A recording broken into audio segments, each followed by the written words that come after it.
and was with two of the judges that were in your Shark Tank, and both of them asked about you. They're anxious to hear what the updates are. Yeah. None. It's pretty good right now. Okay. All right.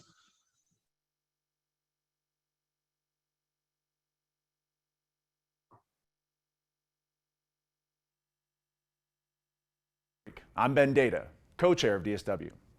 This year marks the 10-year anniversary of Denver Startup Week.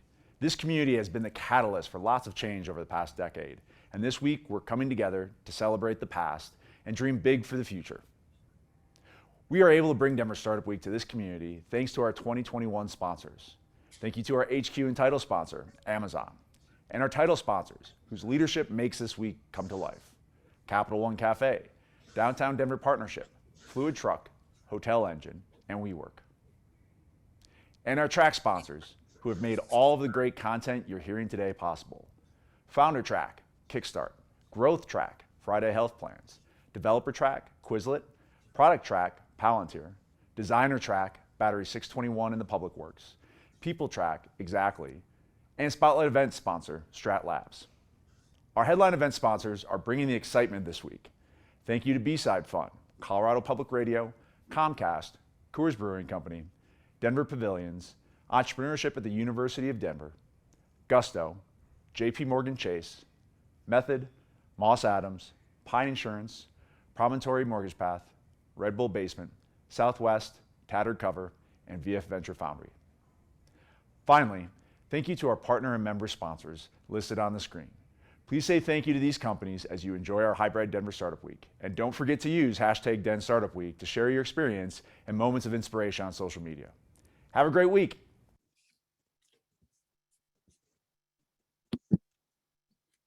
Hello everyone, welcome to Denver Startup Week.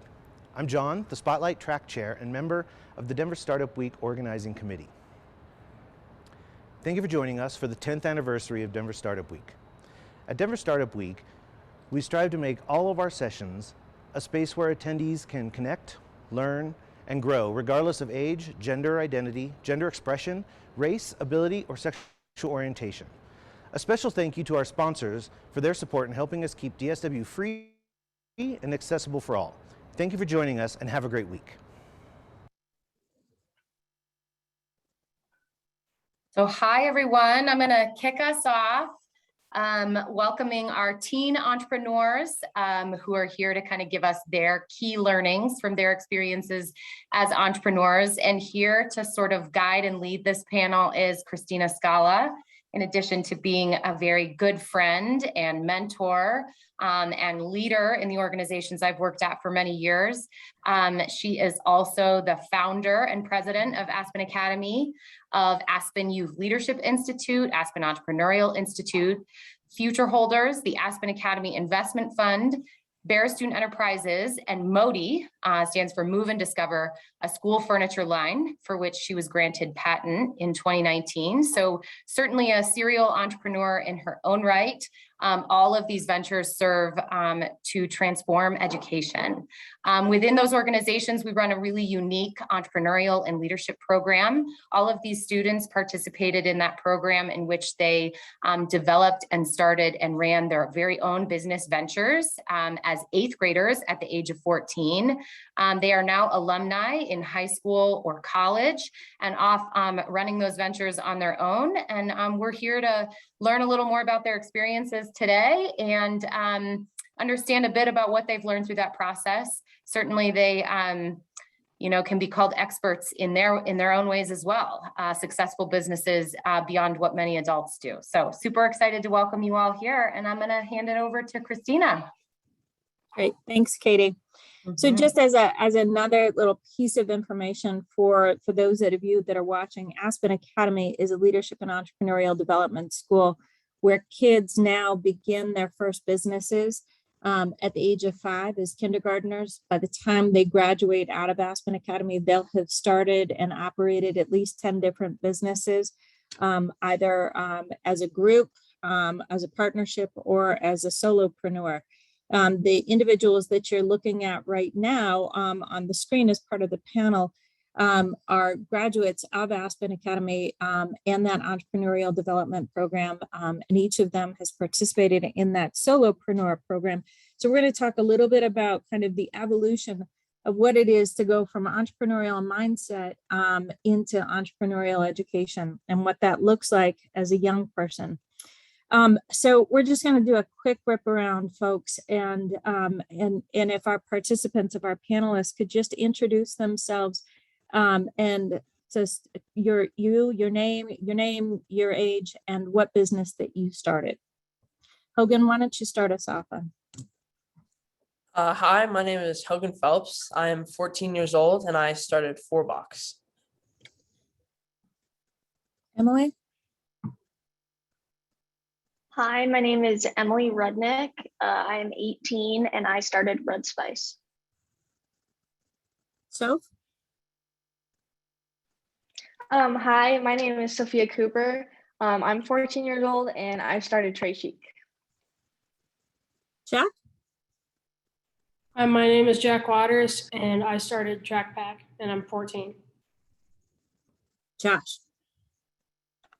Hello, everybody. My name is Josh Haskell. I'm 20 years old and I started a chicken business called Fair Range Enterprises.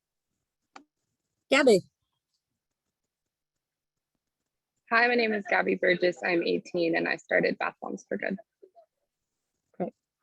Okay, so kind of just, we'll keep with the same order, folks. And so I just want to ask just a quick whip around. If you could summarize your entrepreneurial experience in, say, one word, maybe a few more, how would you describe it? I would describe it as exciting. It's just a great experience overall. There's a lot of new challenges and opportunities. I would describe my experience to be life-changing, to be honest. I find that the experiences that I gained out of starting a business at such a young age has taken me so far and taught me what I want to do in the future. I would describe it almost as like worldly and just totally new and different because it's just such a different situation you're put in. I would describe it as enlightening because I learned so many new things and I learned so much about the people that I was around every day, and I learned a lot about the world that I see and the problems I see in it. I would describe my experience as improvisational because I was always figuring out as I went along, and I never knew what the exact answer was, but I was just coming up with it and implementing stuff as I went along. I would say it was definitely probably encouraging to start a business very young and see what you could do with it at a young age with minimal resources and how much more you could do if you had like the opportunities later. So if you were to kind of think back to your experience of what it was to be in an environment, for you all to have grown up in an environment where this kind of entrepreneurial mindset and execution was an expectation, how do you think that influenced not only your starting of this business, but who you became as a human being and are becoming? It puts you in a whole different mindset of how you see different challenges. You see them more as, opportunities, and you can see that just growing throughout the entrepreneurial leadership. It seemed to really open my eyes about what I could do in the future. And now I'm at college and I'm studying entrepreneurship and management. So I feel like my experiences at Aspen Academy truly took me to where I wanted to be and what I wanted to do with my life. I think it really gives you like a different perspective because you view interactions between different people, and it really lets you understand things at a better level. I'd say it teaches you lessons and gives you experiences that you wouldn't find in any other field of profession. I've always found that being entrepreneurial is kind of like a muscle that you have to flex a lot and work out in order to, be adept at it and to be good at it. And in my experience, the younger you start and the more, reps you get just working with it, the better you can do. And the more you're able to just apply the skills that you learn from entrepreneurialism to other things in your life. And being in an entrepreneurial environment at a young age, it makes you very detail oriented throughout everything you do. You're very, very thorough in your planning, and you know how to set up everything you're going to do future. And even I'm going into research as a college major, and it's going to make me very, very thorough in my abilities. That's great. Josh, let's reverse order and maybe let's start off here. If you were to think about, one piece of advice, right, that you would give, and I suspect that many of the people that are listening here, right, are parents, and thinking about that, what advice would you give to parents in cultivating an entrepreneurial mindset in their kiddos? Well, I'm not a parent, but I can do my best to guess. You better not be. Yep. I think from what I've learned, and I was very fortunate with the parents that I had, was if I was interested in something, they, energized me and encouraged me to pursue that. So if one of your kiddos is, showing an interest in something and maybe wants to pick up a skill, you should enable them and encourage them to follow that. And if they want to develop that into some kind of business, you should try to connect them with the resources to be able to do that, or to just, get them in touch with people who do know what's going on, because that's how you really learn. And if a kid doesn't want to do it, or they stop and they fail, and they want to be done, that's okay. But you need to just keep, giving them the energy to want to continue to pursue these things and their passions, and build out this kind of like portfolio of interests and things that they want to build on in the future. Josh, I really liked what you said about entrepreneurship as a muscle, that mindset as a muscle. How do you, to follow up, kind of on what parents can do, is when you think about kiddos who may have that inclination, or whose parents may be entrepreneurs, but may be surrounded by kiddos who are growing up in schools where kind of they're waiting to be told what to do, right? Is how, again, as best you can, and I'm super happy that you're not a parent. You better not be for a long time. But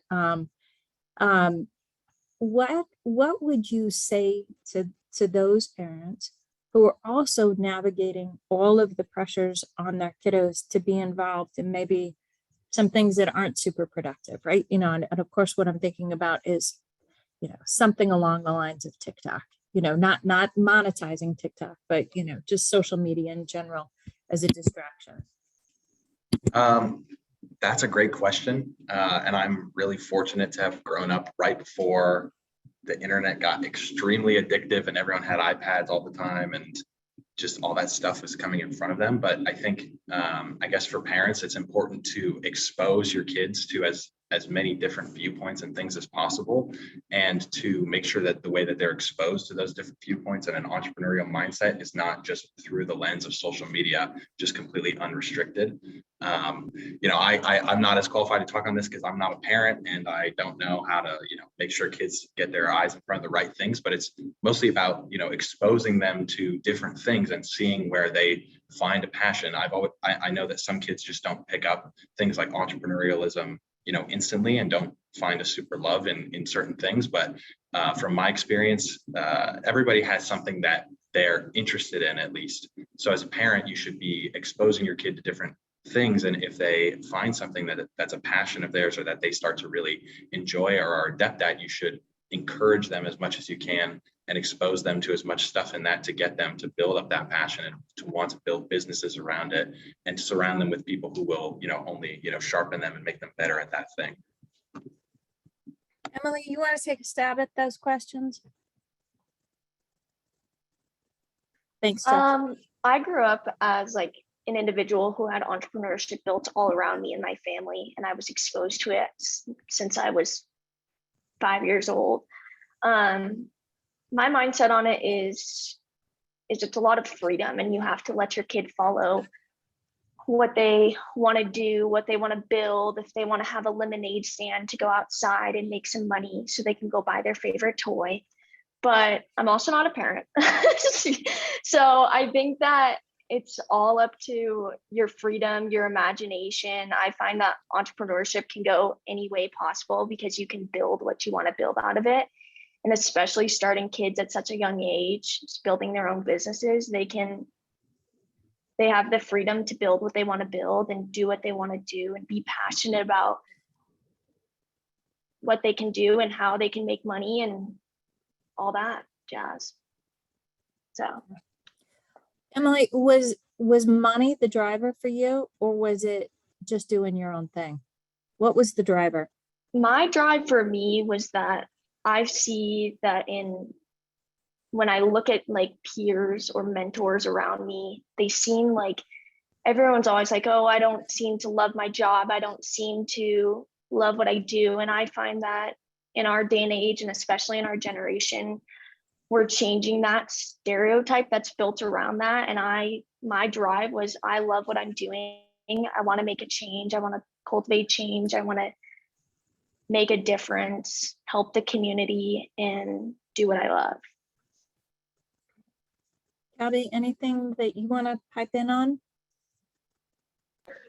Yeah, I mean, I guess for me, like my parents kind of helped me learn how to take initiative. That was their most encouraging step that they could give me, was that even though I wasn't in like an entrepreneurial family by any means, I also had a family that was like, go talk to your teachers, go find your mentors, find your connections, make those networking abilities at a young age.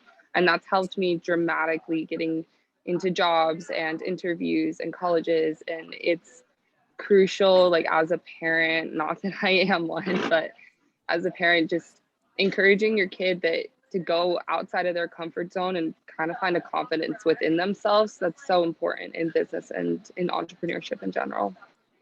Great, thank you. Hogan, Sophie, and Jack, you guys are 14 years old. All three of you are in your freshman year of high school. And you've done something, in terms of starting a business, and, in previous years starting, by yourself, and then in previous years starting businesses with classmates and what have you as you grew up at the school. What would you see, and what are you kind of perceiving as the thing that distinguishes you from the folks that you're now going to high school with, in terms of how the entrepreneurial journey over the last 10 years of your life has shaped you? I see it in the way that I guess I'm more prepared for some of the challenges, and with the mindset that it prepares you for can put you in better spots to succeed. And going through like all the challenges and struggles with a business can prepare you for challenges or struggles through like studying for tests or stuff like that. And it just really prepares you overall for everything. And it's totally just one step ahead of everyone else. I think after like being and having the opportunity to be an entrepreneur, it really teaches you that if you're really passionate about something and you put the work in, something will always come out of it, whether it's a lesson or reward or money or whatever it is. Like hard work always pays off. And like once you learn that as an entrepreneur, then you put extra work in and homework and like tests, and then you become smarter and you have better skills. Great. I'd say the thing that sets me apart is having the experience that I've had and being as lucky as I am. I got to go to such an amazing school, and I have very amazing parents that love and support me. And one thing that entrepreneurship taught me was not everything is always going to go as planned. I mean, I learned that with various other experiences at Aspen and outside of school, but it definitely helped me figure out how to improvise and think when I'm in a situation where I don't have time to sit down with a pen and paper, or I don't have a mentor to talk to. Like if I was working on a certain aspect of my company and something fell through, it really helped me learn those improvisation skills. And it also helped me learn skills to revise so I don't need to focus on fixing it in the moment. So I'm prepared. That's great. I feel like this is like such a rich content in terms of like how this has impacted you as a human being. I would love to hear Emily, Gabby, and Josh from you. You guys are obviously kind of post high school and into college. As you think about how your experiences and this developed mindset distinguishes you from other college students, how would you describe that?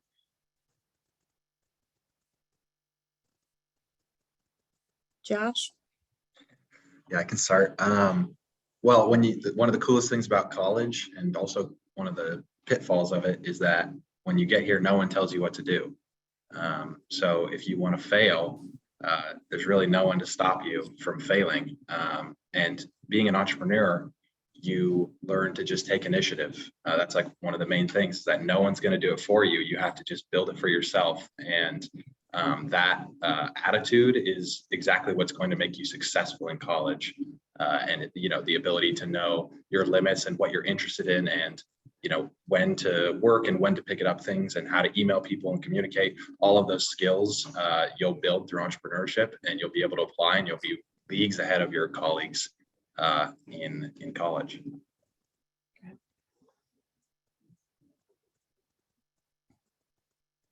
I find that walking into college, especially I've been here for 2 months, it can be a scary thing. And I found that I've learned a numerous amount of problem solving skills from my experience of having to build a business and having to switch things around last minute and having to do things on my own without other people there helping me.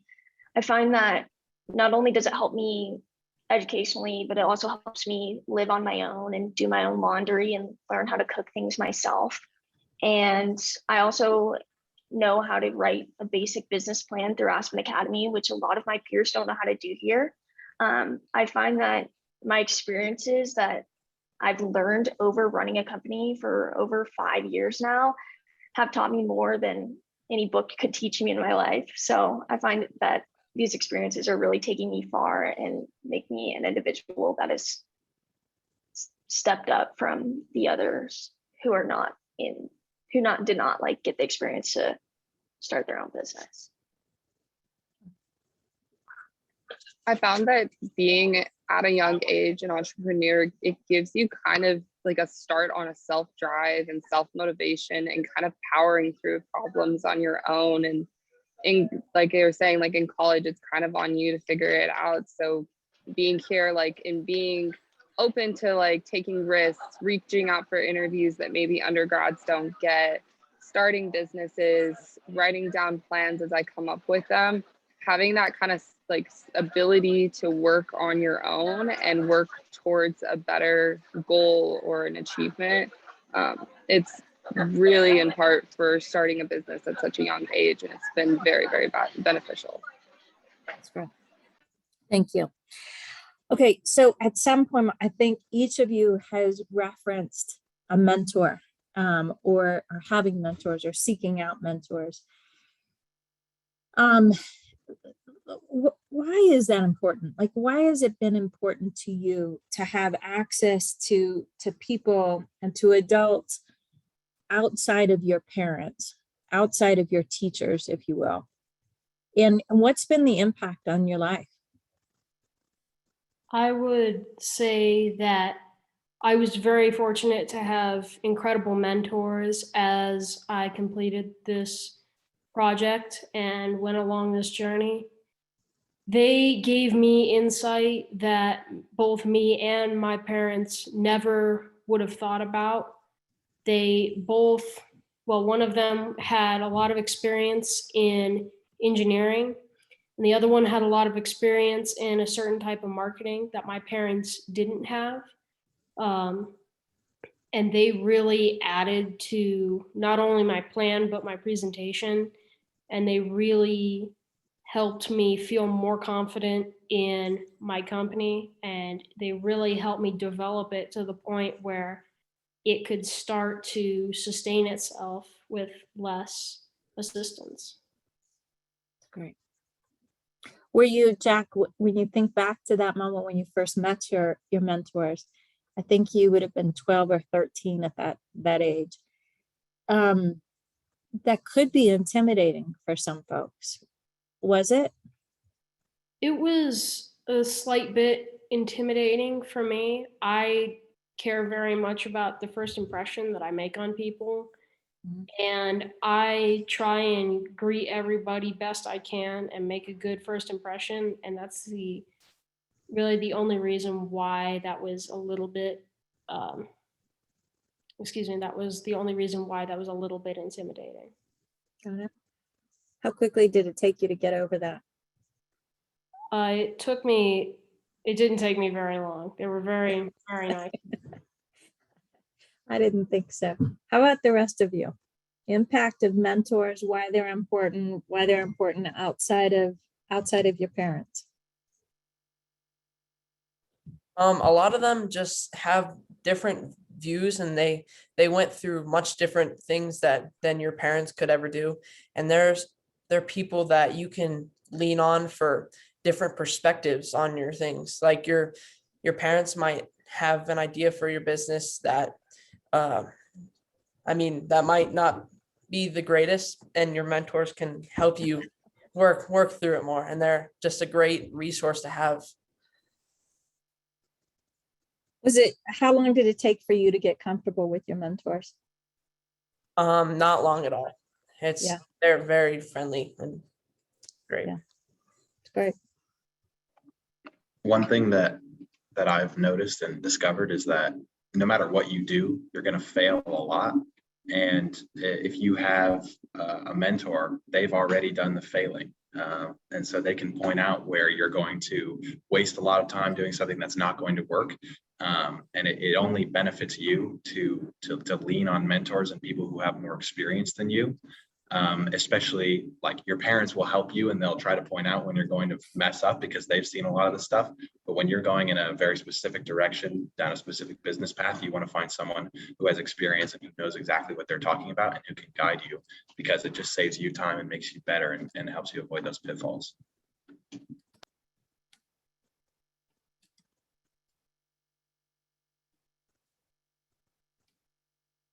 Sophie, anything from you? I think the biggest thing is with your mentor, you have like a different type of respect for them because you have a different relationship with them than you do for your parents, say. And you really want to impress them because most of the time they're older than you and they have more successes, and it's just you want to perform well with them. So I think it just has a different motivation, and so it's better teaching for you. Gabby, you're nodding your head. What would you add to that? It's part of having a mentor is having someone to look up to in your field and what you're doing, and having someone that you can learn to collaborate with who is very impressive, who has achievements and successes and failures, is so crucial when you're going into any job, because you're going to start at the bottom. And if you can learn how to work your way up with confidence and respect for those with you and around you, it's incredibly important. Gabby, how would you distinguish, right? You've got awesome parents, and you've had awesome mentors. Is if you were to describe, especially for the parents who are watching this as participants, why that relationship is one that's worth cultivating, and helping your kids to cultivate. What allows for a different kind of relationship than, say, a parenting relationship versus a mentoring relationship?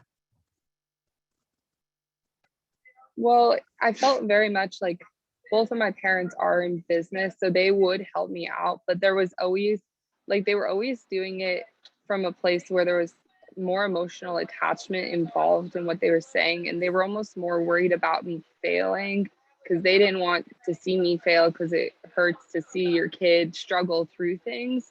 I think having a mentor relationship is they're a lot more analytical and business oriented, and they know that those failures are going to happen. So instead of trying to almost hold you back from going too far and doing something that might hurt you, they encourage you to push your limits to a different extent than a parenting relationship can be. And both are important to have, but having that mentorship kind of opens your horizons a little bit more. That's great. That's great. For the participants, or not participants, but for those in the audience, I think that, what I would share at this point is just a quick encouragement to you, is that is helping your kiddos to identify mentors as they start to move through life. Our kiddos have got mentors that not only help them in their business plan, but also work with them as they're looking at kind of life decisions, whether it be high school or college decisions. These are people who are in their life that they've developed a comfort that they can go outside of their parents and get some perspective. But I hope you really heard also what Gabby said, is that, our natural inclination as parents is to make sure that things are, that our kids sometimes don't suffer, right? Like, that failure is tough to stomach as a parent. And you want your kids to succeed. A mentor is really, really concerned about kids succeeding over the long haul. And for them, success is the skills that they develop along the failures along the way. So they embrace the failures and they embrace the hard work. And I think that they help the kids to really be able to embrace that, to bounce back out of it, and not to take it too personally. And I don't know if there's anybody here on the panel who would agree with that or disagree with that, just based on your experience. But I do think it's an important thing that a lot of times parents don't really consider in their lives, right? Like they think about teachers, but a teacher is still, telling a kid what to do, right? Like, here's the assignment, it's due on this date, or what have you. A mentor is a different kind of thing. So I don't know if you have any kind of personal encouragement that you would offer to any parents who are listening about why you think this is important for them to support in helping their kids to acquire over their lifetimes. Emily, you want to kick us off? I find that the whole entrepreneurship process has honestly, it's made one of the biggest impacts on my life. And I find that you do learn life lessons through your failures. And I think that having to build something from the ground up at such a young age can truly change the way that you think about things. And I think as a parent, letting your kids do what they want to do and spread their imagination and cultivate change in the world with what they want to do can really make an impact on how they grow up in the future and how they can use those skills to be a people person, get a job, go to job interviews, all those things. Hogan, any thoughts? Yeah, I just think parents just let their kids, like, their imaginations kind of run wild. And that's one of the most important things of a business, is allowing that creativity to like flow through. And you can really see that through businesses when you can tell that someone's passionate about it, when you can see all the hard work that they put into that. And I think parents letting their kids do that type of stuff is really important. Sophie? I think as a parent, it's really important to give them the opportunity to be able to become an entrepreneur, because a lot of times they don't know if they'd be interested in it and they just hear about it and they're like, oh, I don't want to do that. But even if you don't want to major in business or anything financial, entrepreneurship related, it comes with so many different tools and different lessons that it expands so much further. And so it's just such a great opportunity and teaches them so many lessons beyond that. Jack or Josh? I think that as a parent, giving your kids the ability to, this is kind of building off some of what the other panelists have said, but giving your child the opportunity to see the world and see what they want to do. And like Sophie said, expose them to all sorts of different things, even if it's beyond beyond being an entrepreneur, if it's a certain type of sport or a certain type of art, but letting them see that for themselves and decide what they want to do, I find is one of the most important things and one of the most fundamental things to their growth as a person and their level of happiness that they experience every day. Yeah, I mean, everybody covered it really well. The one thing I'll add is that, like, similar to failing, like, no parent wants to see their kids struggle and not just be able to find the answer, and maybe there is no answer, and that's kind of inherent in starting a business. And but it's a really good thing to struggle and to have to try to figure it out on your own. And I think entrepreneurial is a perfect way to have a kid struggle and, you know, figure out how to solve problems on their own. And so it's a super helpful thing for a kid and for a parent to enable a kid to struggle through a problem and to come to their own solution without being, you know, snowplowed to that solution. Christina, I'd love to see if each one wanted to share a little more about the businesses that they've started, and then a little bit more about the creative ideas that those have evolved into. Like Josh, I know that however many businesses you've started since your chicken business or the ones before that, but I'd love, you know, one of the things we notice in working with 5-year-olds on starting their own businesses is kids are pretty uninhibited in their creative ideas. And so I think that the audience would be pretty wowed by the ideas that you had. Hogan, do you want to start us off? Tell us a little about 4Box. Yeah, so 4Box is a golf subscription box filled with accessories, training aids, and tools. I sold 2 different types of boxes. One was a premium box filled with higher quality items, such as like clothing and more personal items. And the standard box is fit for the less experienced golfers and aimed at helping them get better. And Hogan, you got I think just right after Shark Tank, you were also profiled in a particular magazine. You want to talk to us a little bit about that and how that came about? Yeah, so after the Shark Tank thing at Aspen, I got someone from Colorado Avid Golfer reached out and asked me about an interview and maybe getting my business put into an article. And we talked a little bit and set up a meeting, and we called, he talked, and then that ended up going into one of their issues. I think it was the June issue, just right after it was done. Of Golf Magazine, right? Yes. Yeah. Super awesome. Super awesome. Emily, what are your thoughts? Where are you at in your business? 5 years in. I can't believe it. Yeah, I started Rud Spice. It's a proprietary spice blend that I sold and still sell to this day. I mean, I can't really, everything about starting a company at such a young age and still continuing it now has really just changed my life. To be honest, I learned so much from the experience and I'm still learning from it 5 years down the road. So. And how has it evolved? How has the business evolved? I find that it was really, really big when I started, and then I moved into it, and now it's all about online e-commerce websites, marketing, and keeping it simple while I'm away from home. So.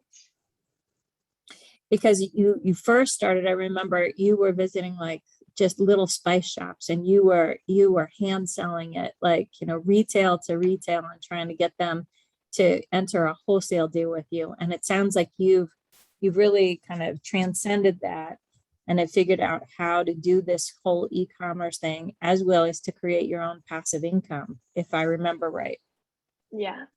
I mean, it's really nice to have. It's still like something fun. All my family friends or kids at my summer camp, and I have like repeat customers who come back every 6 months from my 8th grade year. So it's a super cool experience.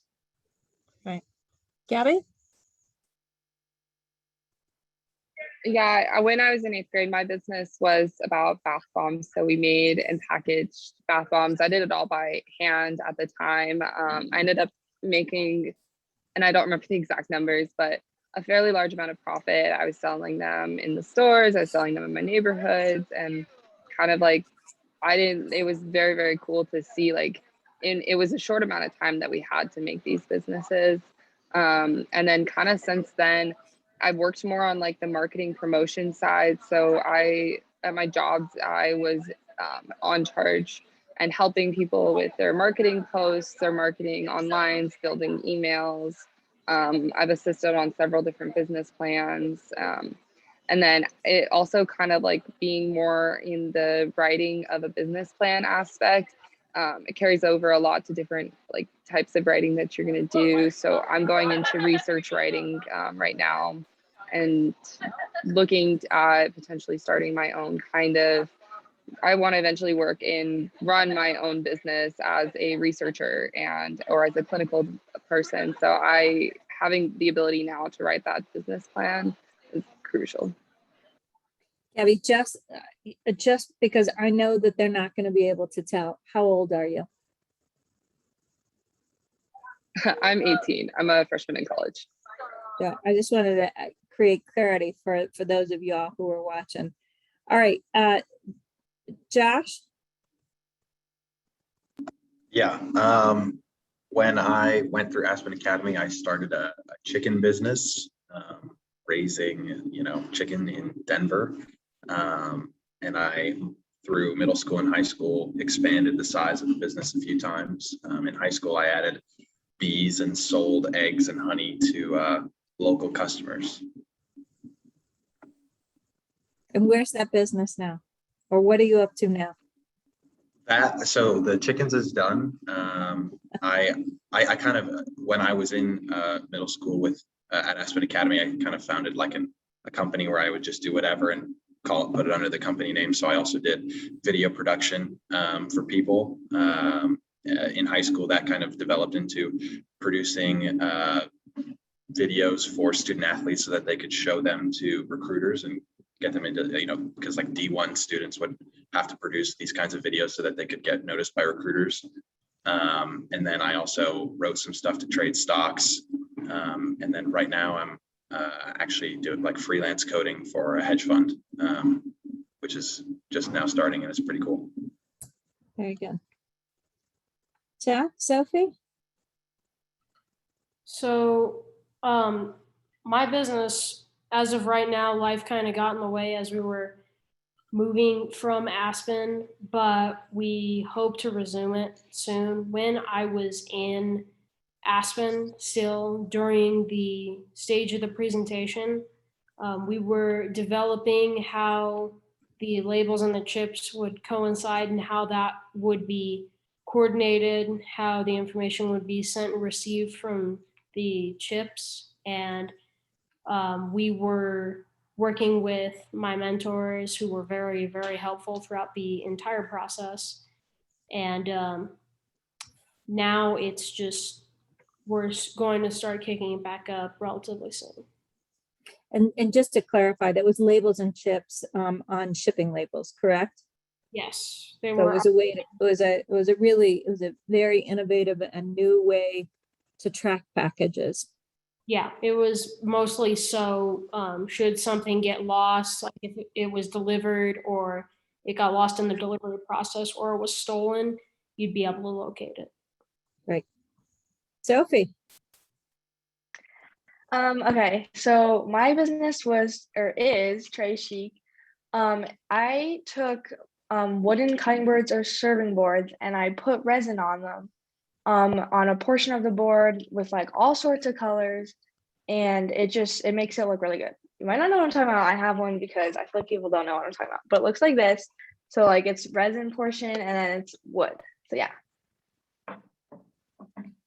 Sophie, you had a banner cash business. talk to us a little bit about how that felt to be making that much money. Obviously it felt pretty good. Everybody likes making money, but I think the biggest thing was I started because I had siblings especially, but I knew that it was going to start and they were like, you better start early because it comes quickly. So I already started, I already had my idea before we were required to come up with an idea. And so I already started making them and looking to find people to sell to them early. So it worked pretty well because then through the Aspen community and through like all sorts of communities, I was able to sell my products. And it took me a while to find the actual materials for my products, but I was able to, took a while of research, but I was able to get them for a good price. And so of course that gross margin was really big. And so yeah, I was able to make a lot of money. Okay, so this will be our last question. It's 2 parts. And so this is to borrow on your wisdom. We know that most of the folks that are listening and are parents, or will be parents, or maybe they're educators who are trying to figure out how to bring entrepreneurship to a school. What advice would you give to schools, and what advice would you give to parents in raising up kids to have that entrepreneurial mindset and to execute? What advice would you give to schools and parents? Whoever wants to start.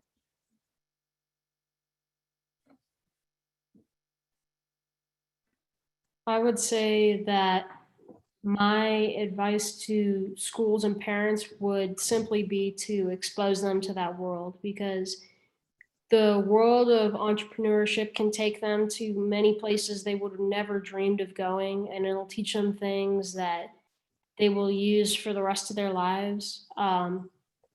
I'd say for school-wise, incorporating in the curriculum, as Aspen Academy has done a wonderful job of that.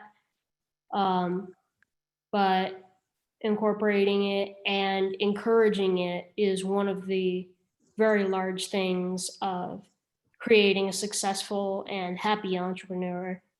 And even though they're not going to be happy 100% of the time, there will be failures, there will be moments of suffering. They'll learn from their mistakes and they'll be encouraged by their success, and it will push them forward to become something greater. Okay. Gabby, what are your thoughts? Advice? You wise woman, you.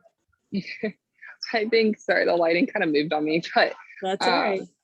I would say that definitely, like, as far as schools go, like, have classes and options for your students who want to do something else that's not like just the status quo. I mean, there's so many, like, it seems like you have to follow this program, like rigorous, and you have to go on this track specifically, but allow for movement within your classes as kids kind of learn what they're interested in. And as for parents, I mean, it's kind of what we've been saying is just like be open to your kids and your students getting involved in new things. Let them try new things, let them explore different ventures and see what they want to do. Let them fail, let them grow. It's a lot on the kids, but you can always be there to support them and encourage them, because that's so important. Thanks. Emily. I find that the biggest key role in changing young individuals' lives is just exposure in general. And even if it's not, you don't have the resources to expose these young individuals to a business itself, it's watching other people do it, watching other people thrive, sharing stories about individuals who've grown up in families full of entrepreneurship or even business in general. It's all about the creativity and the imagination that they could share and their exposure and the peers and mentors around them. Great, thank you. Hogan? Yeah, I just think the main part is just exposing these kids to entrepreneurship. Like, I think even for a high school to just have a course that can start teaching these kids about how entrepreneurship works, and it can take these kids on different paths, which would make it one of the just a cool course for someone to take, because you don't know where it's going to end up at, and it can end up being someone's full career choice, how they're going to continue off of high school with it. And I think just having some opportunities for kids to learn about this is really important, and also for parents just to expose their kids to entrepreneurship. Important. Thanks. Sophie, any advice? Okay. I think one of the most important things is just showing them about it and teaching them about it. I mean, I remember being in like JK and having my own like piggy bank that like you'd earn from doing good deeds and stuff. And then like every once in a while they have like a little shop. And even then that really taught you like, not only did it teach you the value of money and like the value of a dollar and what it means, but it also taught you, like you should save your money or like when you should spend it, and just fundamentals like that. It branches out even further. And so when you further develop them throughout grade school and the middle school and high school, then they have a well-rounded knowledge about entrepreneurship. Just as clarification, what Sophie is talking about is in every one of our classes, we have a mini economy. And so kids begin at age 5 earning a salary, but also having corresponding expenses of rent for their desk or rent for their locker, as well as managing a whole variety of other life expenses, including taxes. So when you grow up with that, it's not so much financial literacy as much as it's financial acumen that's been established. Josh, you want to close us out? I mean, I'll see what I can do. These kids, Okay. they're pretty good. They cover a lot of it. See, they get smarter. The older you get, the smarter the kids get. Seems that way, yeah. Okay, so the two things. So for parents, I kind of covered it. I would encourage them to push their kids. If they find something that they're interested, not too much, but if they find something that they're interested in, or they start showing a passion for something, encourage them to jump in, go right in and give it their all and figure out, just navigate it. For schools, the best way to engender entrepreneurs is to give them opportunities to become entrepreneurial. So my advice would be to build out the infrastructure, implement things in classes, bring in guest speakers, get entrepreneurs in your community, motivated and engaged with the school, build out that infrastructure. And I'm sure it takes a long time, but that will give each of the kids more opportunities to start thinking about how they want to employ entrepreneurship in their lives. So yeah, that's my advice. Great, thank you. And I think that infrastructure is really important. Sophie alluded to it earlier. She decided to start kind of noodling on what idea hers was going to be as she moved into 8th grade when she was 4 years old, and she saw her older siblings. And so I think that one of the true power of surrounding your kiddos with other kiddos who really are whose parents and whose teachers are developing that mindset of seeing the gap, right? Because entrepreneurs, all we do is we just see what's missing. We see what's possible. And typically we don't usually come up with things that are earth shattering. What we come up with is things that are iterative. We come up with things that it's a different way, it's a better way. And we're able to either uniquely package it or to deliver a very unique product simply because of who we are and our own experiences.